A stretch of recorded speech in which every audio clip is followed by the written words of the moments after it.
willkommen bei 5,6. Wir sind heute für einen Tag in Marseille in Südfrankreich. Es sieht sehr, sehr sonnig und sehr, sehr sommerlich aus, aber wir haben heute nur so ungefähr 10, 15 Grad. Aber wir sind nicht wegen dem Wetterbericht hier, sondern wir sind hier wegen dem neuen Baby-Benz. Hier stehen eigentlich alle drei Gesichter, die es geben wird. Es gibt einen Avantgarde oder ein Basisgesicht, das hat der weiße Wagen hier. Der hat einen Zentralstern, hat hier unten wie die S-Klasse so eine Doppelchromlamelle. Sieht also eigentlich so wie früher die Avantgarde aus. Das ist eigentlich nicht viel Neues. Dann Elegance, die Line gibt es nicht mehr. Elegance ist tot, hat 1993 bis 2014 gelebt. Dafür haben wir jetzt Exclusive. Und man sieht eigentlich, es sieht aus wie ein W222, eine Mini-S-Klasse. Schön mit dem richtig großen Grill, also kein Plakettenkühlergrill mehr, wie zum Beispiel W140 und W202 etc. pp., sondern ein richtiger Kühlergrill mit der blauen Plakette. Stern zwar auch auf der Haube, aber doch relativ klassisch. So, wer das jetzt alles immer noch ein bisschen zu unspektakulär findet, für den gibt es die AMG-Line, die so ein bisschen das Grunddesign vorwegnimmt vom kommenden C63 AMG. Relativ großen, leider gefakten Lufteinlässen, der großen Chrom-Wing unten. Ich stehe so ein bisschen zwischen den Stühlen, also ich finde den Exclusive sehr schön. Oder halt eben die AMG-Line. Also den Begriff Mini-S-Klasse mögen Sie eher nicht? Nein, nein. Okay, weil wir dürfen sagen, die Oberklasse ist es im C-Segment angekommen. Genau, das ist es. Ja. Ja, okay. Und das ist, glaube ich, auch das, was das Auto darstellt, wenn man sieht, wie das jetzt hier vorbeifährt. Ja. So ein Oberklasse-Gefühl hat kein anderes Auto in dem Segment. Und das ist toll, aber wie gesagt, nochmal auf eine sehr sportliche Art und Weise. Ja, definitiv. Das ist wichtig, ja. Das Tolle bei unserem Testwagen ist, es ist ein C250. Der C250, erstmal sieht er nicht so aus wie der Blauwal. Er ist nämlich fast quasi Nautikblau. Innen drin Lufthansa, graues Leder, hat vorne den Originalgrill. Und der Witz ist, der C250 hat einen 2 Liter Turbomotor, der eine Leistung hat, die dem 560 SEL von 1988 entspricht.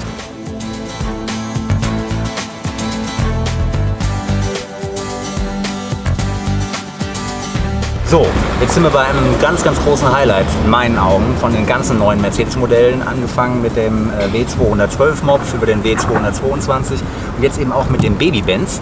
Denn die neuen Autos von Mercedes haben alle Voll-LED-Scheinwerfer, also das heißt, es ist kein Xenonbrenner mehr, kein Halogenlicht, natürlich eine SA, also Sonderausstattung, sind 2 Projektionslinsen.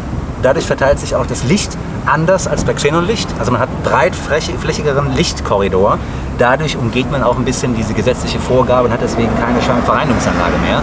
Gut waren früher diese Wischer, aber die kann man heute nicht mehr einsetzen, weil sie A, fußgängerschutzmäßig nicht so günstig abschneiden würden und die würden dieses Plastik zerkratzen auf die Dauer. So, und diese Scheinwerfer sind natürlich ILS, also voll adaptiv. Man hat hier also ein Wahnsinnsdesign eigentlich. Das sieht aus wie so ein kleiner Schmuckkasten. Also es ist nicht mehr einfach nur ein Scheinwerfer wie im 126er, wo ich eine Glasplatte habe und that's it, sondern ich habe hier wirklich Design, Lichtschlange, hier steht Mercedes-Benz, hier steht LED Intelligent Light System, Chrom überall, hier oben so wie Ice Cubes, so Eiswürfel, die die Blinkfunktion übernehmen und das ist wirklich phänomenal.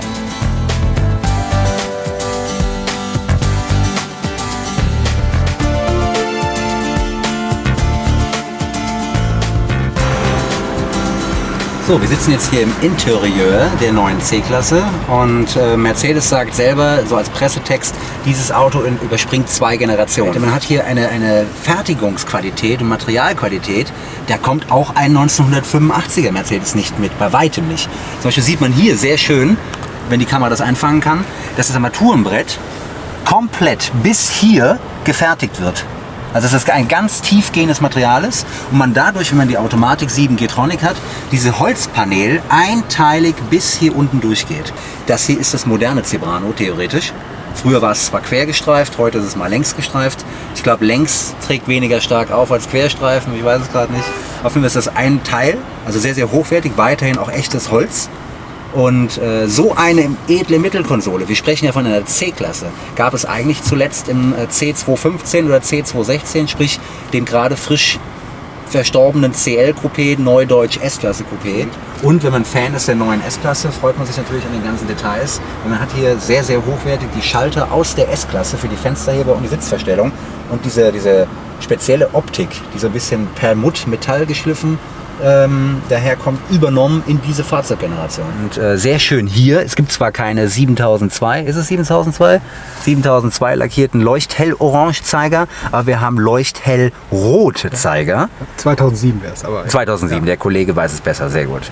Und wir haben auch hier wunderschön wieder die Markierungen 30 und 50 km/h, die es eine Zeit lang bei Mercedes nicht mehr gab. Haben eine zwar digitale Tank- und Kühlwasseranzeige, die aber auf jeden Fall, hier sieht man jetzt die Animation, die aber auf jeden Fall sehr, sehr gut ablesbar ist. Hat irgendwie auch sehr schön so transparente kleine Symbole. In der Mitte natürlich das bekannte große Farbdisplay, was schon die Vorgängermodelle hatten. Wenn man in den Mittelkonsolenbereich schaut, wie eben schon von der Ferne komplett dieses einteilige Ding hier sich angeschaut, ist das ein wahnsinns großes Holzpanel. Und man sieht hier, das ist ein modernes Zebrano. Und das Schöne ist, das sieht man hier sehr gut, das ist wirklich, das hier ist aus dem Teil rausgeschnitten. Also so ein Teil ist das. Und diese Fuge hier mit dem Alu, die musste man einfach machen, weil das ist Laser rausgeschnitten, damit es einfach noch besser passt. Und da muss man einfach leider den Kompromiss eingehen, dass man das nicht holznahtlos machen kann, weil dann würde der Klarlack mit der Zeit wahrscheinlich hier abspringen. So, dann hat man in der Exclusive Line mit Automatikgetriebe hat man serienmäßig diese schöne Uhr. Und das ist ein mechanisches Uhrwerk, was elektronisch aufgezogen wird. Das ist also wirklich eine Uhrmacherkunst, die dahinter steckt. Hochwertig, so eine Liebe zu Detail. Die runden Lüftungsdüsen, darüber kann man sich natürlich streiten. Aber es ist in dem Fall hier doch, finde ich, sehr, sehr ordentlich gelöst. Weil man kann neuerdings nämlich hier drehen und schließen. Kann die hoch und runter verstellen. Und es sieht irgendwie edler aus als zum Beispiel in der A-Klasse, weil der Mercedes Interiordesigner Hartmut Sinkwitz hatte mir verraten, dass die Luxusmodelle eher ruhige längsgestreifte runde Düsen bekommen und die Sportmodelle vom SLS dieses Turbinenkreuz. So, hier sieht man das wunderschöne Klimabedienfeld, was sehr, sehr edel zusammengefasst ist, sehr, sehr hochwertige aluminierte Tasten. Und wir haben in der C-Klasse neuerdings die Möglichkeit für roundabout 350 € etwas ganz Tolles zu bestellen, nämlich... Ich finde, die riecht wahnsinnig gut. Also das ist das allererste, was mir aufgefallen ist. Ich kam rein und ich kenne ja von der S-Klasse diese Parfum-Ausstattungsmöglichkeiten. Also dass du sagen kannst, ich bin in dieser und jener Mut und genau in dieser Laune, da brauche ich auch einen passenden Duft zu und das passt. Also ich weiß nicht, was die ausgewählt haben. Freeside Duft, genau. Das ist ein wenig verspielt, aber wer jemals in der C-Klasse jetzt oder in der S-Klasse gefahren ist, mit diesem Beduftungssystem und den inkludiert in diesem Paket eingebauten ionisierten Filter und besseren Aktivkohlefiltern, der wird sagen, das sind die 350 € Aufpreis jederzeit wert. Mag vielleicht daran liegen, als kleine Zwischennotiz, dass ich den Wagen hier schon, wenn es mein Geldbeutel hergeben sollte, durchaus in die engere Wahl nächstes oder übernächstes Jahr ziehen würde. Also wir werden jetzt mal fahren und schauen, was es dann zu berichten gibt.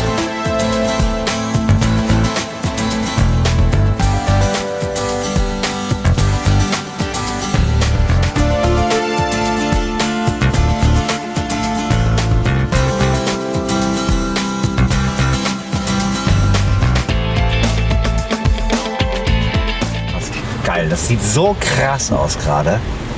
Das Display? Ja, das ist echt hart. Wie gemalt, wie aufgeklebt. Okay.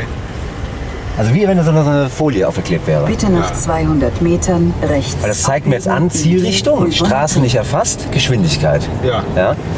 Und jetzt hat es gefunden. Jetzt zeigt es mir an, dass ich in 2 Straßen bitte rechts abbiegen soll. Und links geht auch der Balken hoch in 100 Metern. Okay. Schade ist halt beim Head-Up-Display, weil es so mega aufwendig ist, dass es eben jetzt rechts abbiegen. Hier, weiß ich gar nicht, 1100 € kostet, also sauteuer ist. Aber wenn ich mir das jetzt so angucke, da laufen jetzt Menschen rum und ich sehe, es ist so gestochen scharf in die Scheibe projiziert, als wenn es... Ja. Von hier sieht man natürlich gar nichts, weil es spiegelt ja von unten hoch. Ne? Ja. Das ist eigentlich ein Display, muss man erklären, wie das eigentlich funktioniert. Ja, ich weiß es auch nicht genau. Es gibt also der Wagen hat eine spezielle Frontscheibe, ist ja Verbundglas. Und Verbundglas bedeutet 2 Glasscheiben und zwischen den beiden Glasscheiben ist diese PVC-Folie, damit das Glas eben zusammen bleibt, wenn es kaputt ist. Und die ist hier keilförmig, diese Folie. Wissen wir da auch wie eine nicht. Zonenlinse, meinst du? Wahrscheinlich ist das genau. Da sind so kleine Lamellen, Mikrolamellen drin. Scheinbar, ich weiß Die es nicht. reflektieren eigentlich einen Bildschirm, der ist Farbig und es ist so kontrastreich. Also natürlich können wir sagen, dass, oder bestätigen, weiß auch jeder so, BMW hat das natürlich sage ich mal, so eingeführt, den Markt damit erschlossen. Ja? Ja. Und Mercedes hat sehr, sehr lange gebraucht, bis sie es angeboten haben. Lebensnotwendig ist es auf keinen Fall, das sage ich direkt. Aber macht was her. Also wenn man nicht mehr weiß, was man für eine SA bestellen soll und 1000 Euro über hat, rein damit, man wird sich freuen.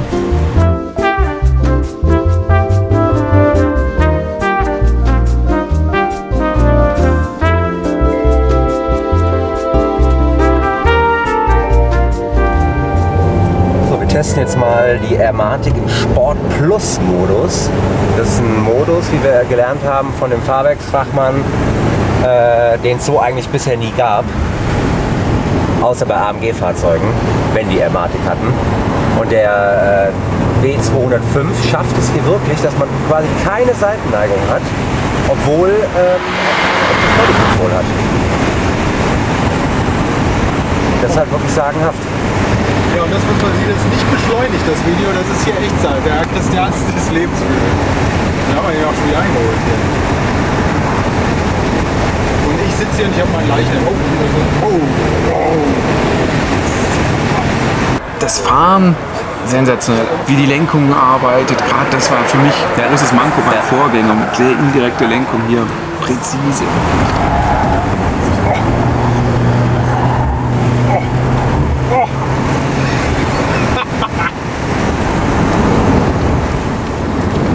Brichst da in die Kurven rein, der zieht dich da rein, der beschleunigt wunderschön raus. Ich war schwer Und du bist ja eigentlich so der Sportfahrer. Ja, sprich, richtig, das heißt ja schon was, wenn du eine Mercedes C-Klasse so lobst. Ja, also ganz ehrlich, war ich zutiefst beeindruckt. Den 250er Motor brauchst du tatsächlich nicht kaufen, weil der nur auf dem Papier viel Leistung hat und im echten Leben ist der 200er exakt gleich. Ja? Also ich finde, der Ich bin keinen 200er gefahren, aber heute der 250er, ich habe es dem Axel schon gesagt. Also ich Ja. muss zugeben, diese 6,6 Sekunden, die überall auf dem Papier stehen, die habe ich nicht gesehen, die waren nicht da. Wohl aber, wir haben den Wagen mal ein bisschen forcierter bewegt heute. Und also den Muschelkalk in den Wein, das finde ich jetzt, muss jetzt nicht so sein. Wein aus der Provence mit Muschelkalk.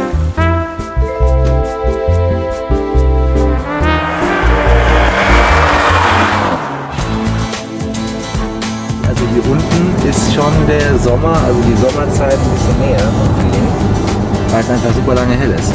Und man sieht jetzt schon ein bisschen vom Design viel mehr. So Lichtverläufe, wie das alles so seidig hier alles glänzt und leuchtet. Und ganz bisschen sieht man hier schon die Ambientebeleuchtung. Denn dieses Fahrzeug verfügt gegen Aufpreis auch über eine Ambientebeleuchtung, die auch nicht nur die 3-4 Striche hier umfasst, sondern generell alle Elemente wie Fußraumbeleuchtung, unterm Sitz hinten, vorne, Türbeleuchtung, hier alles versteckt da hinten, kann in 3 Farben eingestellt werden, weiß, gelblich und eisblau, also polar. Wunderbaren Fußraum, muss ich sagen. Also man hat nicht das Gefühl, dass man hier in der C-Klasse sitzt. Das ist also wirklich so ein bisschen wie die alte E-Klasse, der 211er, den ich ja selber habe. Also das Raumangebot ist durchaus identisch, kann man wirklich sagen. Also es ist wirklich ein Reisewagen. Wir fahren die ganze Zeit die Airmatic auf Sportfahrwerk. Und gut, natürlich ist er dadurch härter als zum Beispiel eine alte S-Klasse. Nur man, Hand aufs Herz, man will ja auch mal, wenn man fährt und jetzt nicht gerade als einem irgendwie, wenn man abgearbeitet ist, sondern wenn man normal fährt, möchte man ja auch ein bisschen Feedback vom Auto haben. Und das mit dem Sportfahrwerk, der ist sehr restkomfortabel, überhaupt nicht knüppelhart oder sonst irgendwas. Also ich finde die Airmatic hier sensationell.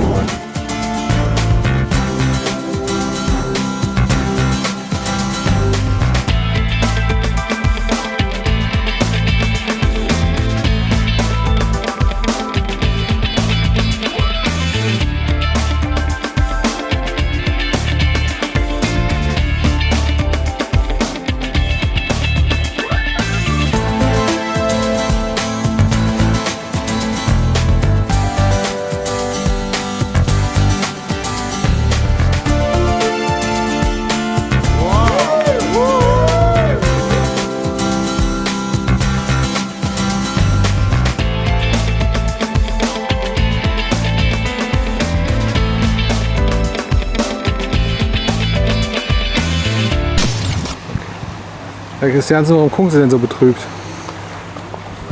Ist schon verdammt anstrengend, was wir hier machen. Ja, das finde ich auch. Das ist irgendwie ein bisschen. Hast du eigentlich deine Badehose dabei?